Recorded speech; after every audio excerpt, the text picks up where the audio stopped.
하나님께서 여러분들에게 크신 은혜와 축복을 가득 부어주시길 간절히 바랍니다. 우리 서로 인사하십시다. 주의 이름으로 사랑합니다. 할렐루야. 그 사람의 관심이 뭔지를 알면 그 사람을 대략적으로 파악을 할 수 있어요. 뭐에 관심이 있느냐, 이 사람이 정적인 사람이냐 동적인 사람이냐, 관심이 어디에 있느냐를 보면 대략적으로 알 수가 있어요. 물론 그 관심사를 가지고 정확하게 알 수는 없지만 대략적으로 판단할 수 있죠. 이것에 이런 관심을 가지니 이 사람은 이런 사람일 거야. 그 사람들은 많은 관심을 각각의 어떤 원하는 것에 관심을 두고 살아갑니다. 그런데 내가 갖지 말아야 할 것에 관심을 갖는다. 만약에 그런다면 오히려 그것이 독이 되고 사람을 무너뜨리게 되는 그러한 요건이 요소가 됩니다. 대표적으로 탐욕이라는 것이 그렇습니다. 갖지 않아도 되는 것에 관심을 두다 보면 그것을 탐내게 되죠. 그리고 그것을 손에 넣기 위해서 온갖 수단과 방법을 가지지 않아요. 내가 탐나니까, 그걸 가져야 되니까. 그래서 성경에는 끝없이 우리에게 하시는 말씀이 있어요. 탐욕 버려라. 탐욕을 버려라.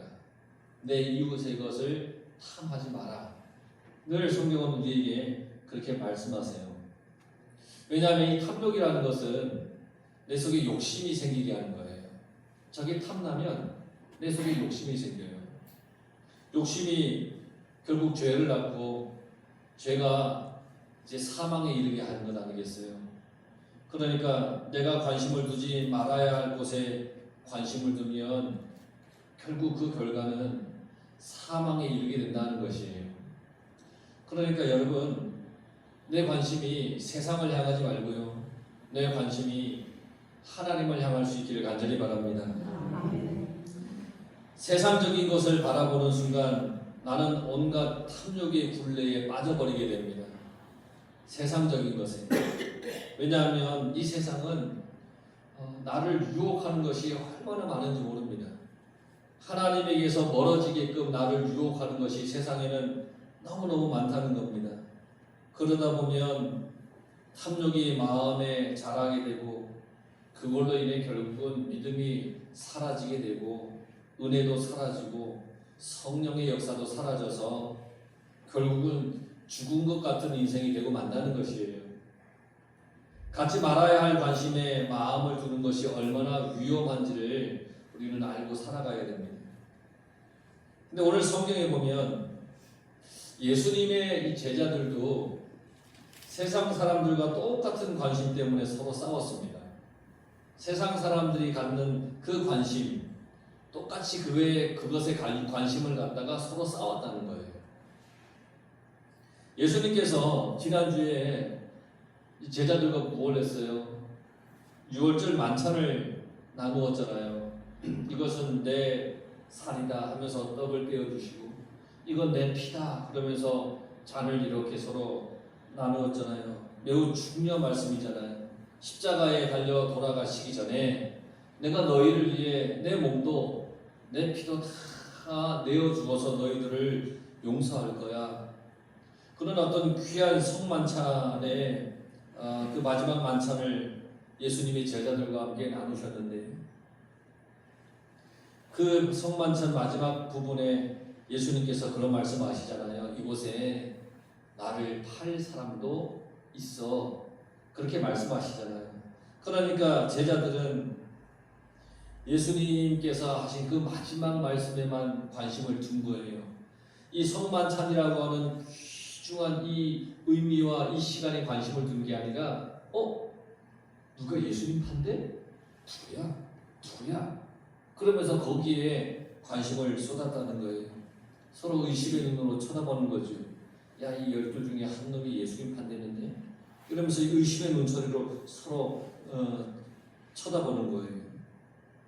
그러니까 이 제자들의 관심은 성만찬, 마지막 만찬의 그 의미보다는 누가 예수님을 팔 것인가, 그 사람이 누군가, 거기에만 온갖 관심을 그들이 갖게 되었습니다. 그러니까 중요한 것에 관심을 품지 않은 그들이 오늘 성경에 보니까 다투는데요. 뭘 가지고 다투느냐? 누가 크냐? 누가 더 높으냐? 뭐 그걸 가지고 지금 싸우고 있는 겁니다. 제자들은 이런 생각을 했을 거예요. 예수님을 팔 사람이 있다면, 최악의 사람이 있다면 반대로 가장 큰 사람도 있겠지? 예수님께서 누가 나를 팔 거야 말씀하셨으니까, 그러니까 이 최악의 사람이 있으면 반대로 최고 높은 사람도 있겠지라는 그런 생각을 했을 것 같아요. 그래서 싸운 것 같아요. 누가 더 크냐, 누가 더 높으냐. 나는 예수님 안 팔어. 그러니까 내가 더 높을 걸. 뭐 이러면서 서로 다투었다는 거예요. 그러니까 이 제자들은 주님의 말씀에 귀를 기울이지 못했어요. 뭐가 중요한 말씀인지를 놓쳤어요. 그래서 주님께서 하시고자 하는 그 말씀에 관심을 갖지 못하게 됐습니다. 우리도 마찬가지예요. 주님의 깊은 뜻을 깨닫지 못하면, 하나님의 말씀의 그 깊은 뜻을 깨닫지 못하면 우리도 세상의 기준을 가지고 싸우게 됩니다. 세상적인 관심을 가지고 교회 안에서 싸우게 된다는 겁니다.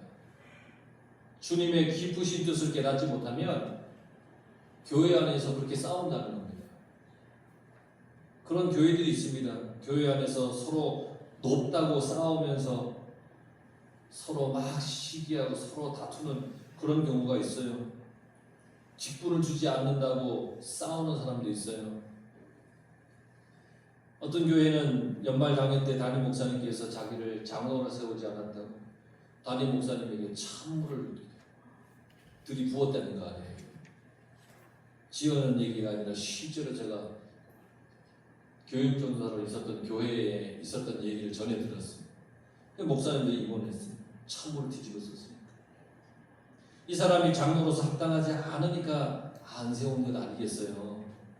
그런데 장로로 세움받지 못한 이 사람이 어떤 장로라고 하는 중책의 어떤 그런 관심보다는 장로가 교회에서 높은 자리야라고 하는 그런 착각으로 그 자리를 탐냈던 거잖아요. 그래서 목사님께 물을 끼얹고 왜 나를 장로로 안 세우냐고 그러면서 그러면 생각해 보세요. 자기를 장로로 안 세웠다고 목사님께 물을 끼얹으면 그 사람이 평생 장로 될 사람입니까? 아니잖아요. 이 사람의 생각은 장로가 높은 자리라고 생각한 거예요. 그래 권사로 오래 있었다가 난 더 높이 올라갔으면 좋겠어 라는 마음이 너무 컸던 거죠. 그런데 실망한 나머지 그런 일을 벌이고 말았다는 거예요. 직분은 교회 안에서 높고 낮음을 가리는 것이 아니에요. 더 나아가서 이 나의 내적 상태도 관련이 있는데, 내가 주님의 깊은 뜻을 깨닫지 못하면 내 내면이 갈팡질팡해요.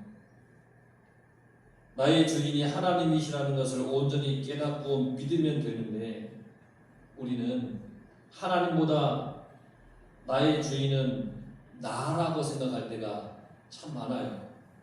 그래서 어떤 결정에 있어서 하나님께 물어보기보다는 내 생각이나 내 느낌을 가지고 뭔가를 결정할 때가 참 많다는 거예요. 내 인생의 주인이 하나님이시라는 것을 확신하고 살아야 됩니다. 모든 결정의 중심은 하나님의 뜻이라는 것을 늘 기억해야 우리가 내적인 마음의 갈등을 하지 않는다는 것이에요. 여러분, 내가 우선입니까? 하나님이 우선입니까? 일이 우선입니까? 하나님이 우선입니까? 물질로 나를 채우는 것이 우선입니까? 하나님을 위해 사용하는 것이 우선입니까? 우리는 이 마음속에 이러한 이것보다 훨씬 더한 것들로 갈등합니다. 하나님 쪽이냐 아니면 내 쪽이냐, 하나님 쪽이냐 세상 쪽이냐, 하나님의 영광을 위해서이냐 어떤 나의 이익을 위해서이냐, 뭐 이런 것 가지고 이 내면의 갈등이 참 많습니다. 목사인 저도 그런 내면의 갈등이 참 많은 사람 중에 하나입니다. 하지만 여러분, 내가 무엇에 우선순위를 두느냐 그거에 따라서 나의 이 내적 갈등은 깨끗하게 해소될 수가 있습니다. 깨끗하게. 그 우선순위는 하나님이라야 합니다. 그래야 이 내적 갈등, 신앙을 가지고 세상을 살아갈 때 이 내적 갈등이 깨끗이 해소가 되는 겁니다. 여러분들의 우선순위가 하나님이시길 간절히 바랍니다. 그래야 주님의 뜻대로 살아갈 수가 있는 겁니다. 주님의 깊은 뜻을 깨닫지 못한 제자들, 이 6월절 만찬의 큰 의미를 깨닫지 못했던 이 제자들, 그래서 그들은 결국 뭐냐면 다투게 된 겁니다. 결국은 주님의 뜻을 깊이 깨닫지 못할 때에 우리는 다툼으로, 때로는 이 내적 갈등으로 살게 됩니다. 그러니 여러분 늘 주님의 깊은 뜻을 깨달아가며 살아가시길 바랍니다. 아멘. 주님은 자기 다툼하는 제자들에게 이렇게 말씀하세요. 26절에 보면 큰 자는 젊은 자, 다스리는 자는 섬기는 자와 같을지니라. 그러니까 높고자 하는 사람은 젊은 자가 되라는 거예요. 이 젊은 자가 무슨 뜻이냐면 이게 섬기는 자라는 거예요. 낮은 자, 낮은 사람. 높고자 하는 사람은 낮아지라는 거예요. 이 말씀은 주님께서 제자들에게 늘 하셨던 말씀이에요. 너희들 상석에 앉지 말고 저기 발석에 앉아. 높으려고 하지 마. 사람들에게 막 자랑하려고 하지 말고 늘 겸손해야 해. 그건 주님께서 제자들을 데리고 다니면서 늘 하셨던 말씀이에요. 주님의 제자라면 섬기는 자리에, 그리고 낮아지는 자리에 관심을 가져야 된다는 거예요. 스스로 낮아져야 된다는 거예요. 천하다고 힘들다고 여겨지는 것, 아무도 관심을 두지 않는 그곳, 지저분하고 더럽다고 다들 회피하는 그곳에 관심을 두라는 거예요. 어려운 사람들을 잘 돌아보라는 거예요. 다스리려고 한다면, 내 마음이 다스리고자 하는 마음만 있다면 결코 낮은 자리에 관심을 가질 수가 없어요. 다스리는 자리가 좋아 보이지만 주님의 뜻을 따르기 위해서는 섬기는 자리, 낮아지는 자리에 더 관심을 가져야 됩니다. 27절에 보면 주님께서 이렇게 말씀하시잖아요. 나는 섬기는 자로 너희 중에 있노라. 제자들과 많은 사람들은 주님을 막 높이고 있죠. 주님의 위엄에 주님을 높여요. 찬양해. 막 주님 앞에 나와서 주님밖에 없습니다 하면서 주님 막 높여요. 하지만 정작 주님은 뭐라 말씀하셨냐면 나 섬기기 위해 왔어. 나 높아지려고 온 거 아니야. 이렇게 주님이 말씀하셨다는 거예요. 섬기기 위해서 자기를 낮추면 다른 사람들이 그를 높인다고 그랬어요. 우리가 진심으로 섬김의 삶을 살면 결국 주님이 우리를 높아지게 해주신다는 거예요. 그러니까 높아지기 위해서 섬기는 것이 아니라 진심으로 섬길 때 그렇게 된다는 거예요. 여러분 서로 섬김에 살아가시기 바랍니다. 그렇게 하면 주님께서 30절에 너희도 내 나라에 있어 내 상에 먹고 마시며 또는 보좌에 앉아 이스라엘 12지파를 다스리게 하려 하노라. 진심으로 섬기는 삶을 사는 것이 주님의 뜻인데 그 뜻대로 살면 하나님 나라에서 우리를 높여주실 것을 약속하셨습니다. 하나님 나라에서 높여주신다는 겁니다. 여러분 그러니까 세상의 높은 자리에 연연하지 마시기 바랍니다.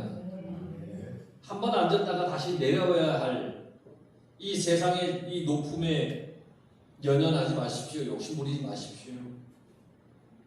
우리는 섬길 때 높아지고 존경받는다는 그 사실을 알아야 됩니다.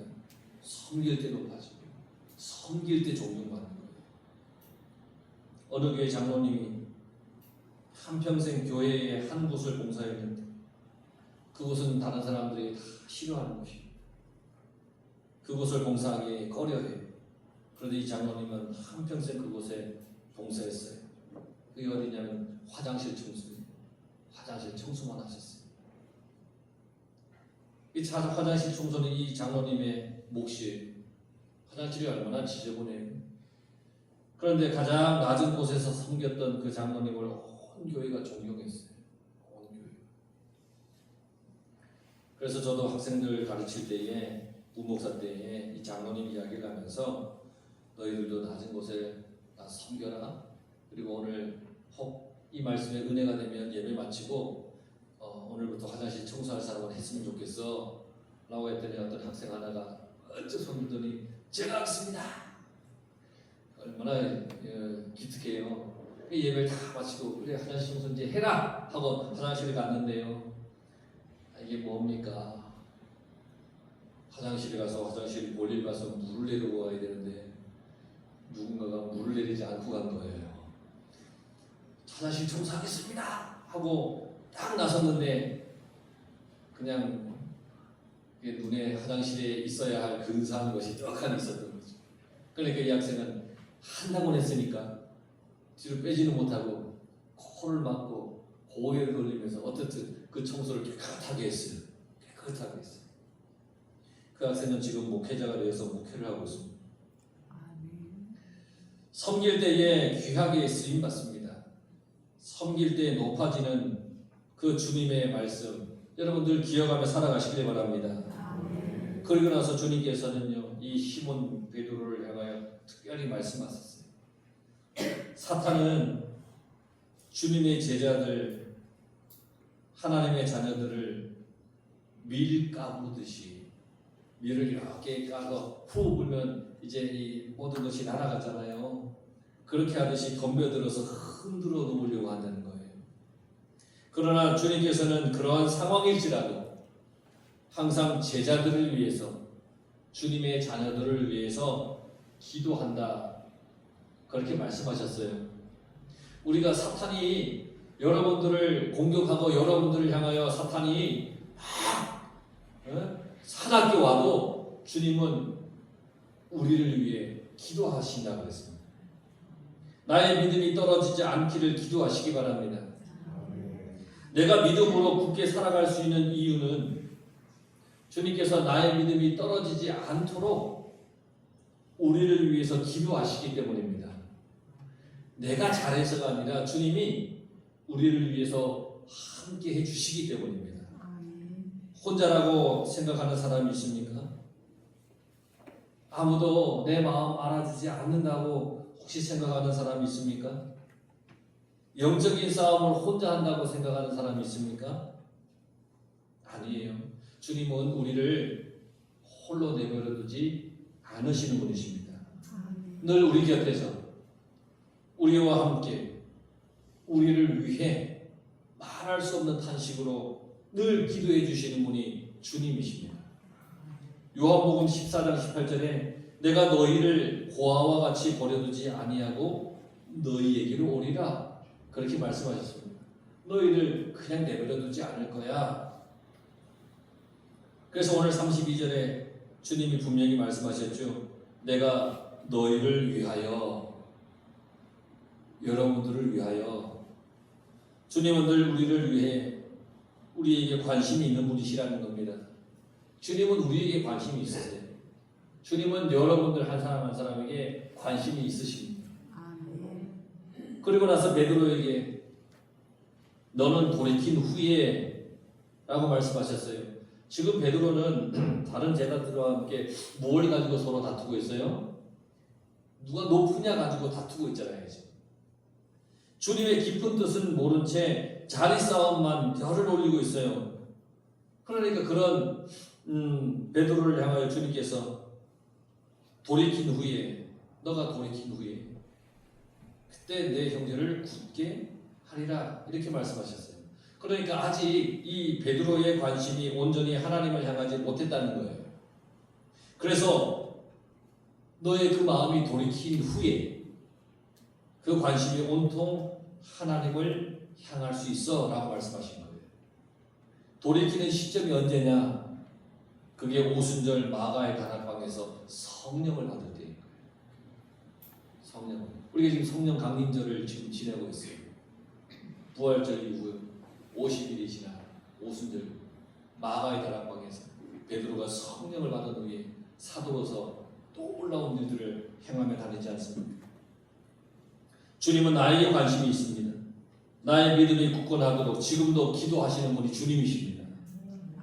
내가 성령으로 충만해야만 겨우 주님의 뜻을 깨달아서 주의 일을 열심히 할 수 있습니다. 내가 성령 충만해야만 겨우 내가 주님의 뜻을 깨달을 수 있다는 거예요. 그런데 주님의 뜻도 모르고 주님께 관심도 많지 않을 때는 언제든지 주님을 모른 채 하는 인생이 내 인생이라는 거예요. 베드로가 그랬잖아요. 주님이 십자가에 달리시기 위해서 고난 나가실 때 나 주님 모릅니다. 그러잖아요. 주님이 말씀하시잖아요. 다 굴기 전에 너 나 3번 부인할걸? 그러니까 이 주님이 말씀하시니까 이 말씀이 마음에 안 드는 거예요. 나는 아는데 왜 주님 나로 하여금 주님 부인한다고 하십니까? 그러니까 베드로가 33절에 뭐라고 호언장담을 합니까? 주여 내가 주와 함께 오게도 죽는데도 가기를 각오하였나이다. 각오했다는 거예요. 근데 주님 감옥에도 갈 수 있고요. 죽는 자리에도 갈 수 있어요. 주님과 함께. 나 그거 각오했습니다. 이렇게 얘기를 했어요. 그런데 이 베드로가 각오했다는 것은 주님의 말씀에 의지해서 각오한 것이 아니에요. 지금 이 베드로가 한 이 각오의 말은 자기의 힘으로 자기는 충분히 그럴 수 있다는 생각으로 이렇게 말하는 거예요. 그러니까 베드로의 각오는 자기 의지이고 자기 뜻이에요. 여전히 주님의 뜻과는 무관한 베드로의 모습.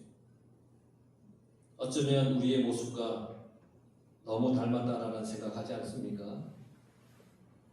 자기의 감정과 뜻이 앞서 놓고는 그게 주님을 위한 것이라고 생각할 때가 너무너무 많다는 거예요. 주님을 위한 삶을 살려고 한다면 내 주장, 내 감정, 내 경험, 내 지식, 내 의지 이게 다 빠져야 돼요. 그저 말씀에 순종만이 있어야 됩니다. 그저 말씀에 순종만이 있어야 됩니다. 내가 기분 나쁘다고 해서 말씀 순종하지 않는 거 이건 내 의지, 내 감정. 내가 어떤 처지에 있어도 말씀에 순종하는 거 그게 주님의 뜻을 따라가는 거예요. 베드로는 오늘 닭 울기 전에 너가 3번 나를 모른다고 부인하리라는 그 주님의 말씀, 그 말씀을 들었어요. 감정과 의욕이 앞서면 믿음을 지키기 어렵습니다. 호언장담했잖아요. 그러니까 나 아니야. 너 감정과 의욕이 앞섰지 너 믿음 지키기 어려워. 이렇게 말씀하시는 거예요. 결국 베드로는요. 고난당하는 주님을 보면서 눈으로 보면서 나 저 사람 몰라요 하고 3번이나 부인하지 않습니까? 베드로의 관심은 주님의 뜻에 있지 않았어요. 여전히 베드로의 관심은 자기의 안위에 있었고 자기 체면에 있었습니다. 하지만 주님은 여전히 하나님의 뜻에 관심을 갖고 계신 분이셨습니다. 십자가의 고난을 피하지 않았습니다. 나의 죄를 대신해서 십자가에 달려 돌아가셨습니다. 하나님의 뜻대로 걸어가신 분이 주님이십니다. 그로 인해 나는 죄를 용서받은 겁니다. 십자가의 섬김으로 십자가의 낮아지심으로 인해서 내가 의롭다라고 인정받는 그렇게 여겨지는 그런 인생이 되었다는 것입니다. 그러니 여러분 나의 관심을 세상적인 것에서 주님께로 돌려 살아가시길 바랍니다. 세상 재미에서 주님을 향한 뜨거운 믿음과 은혜로 여러분들의 관심을 돌리시기 바랍니다. 여러분들의 관심 어디 있었어요? 주님을 찬양하고 주님만 바라보는 그런 관심으로 여러분 살아갈 수 있길 바랍니다. 기도하겠습니다.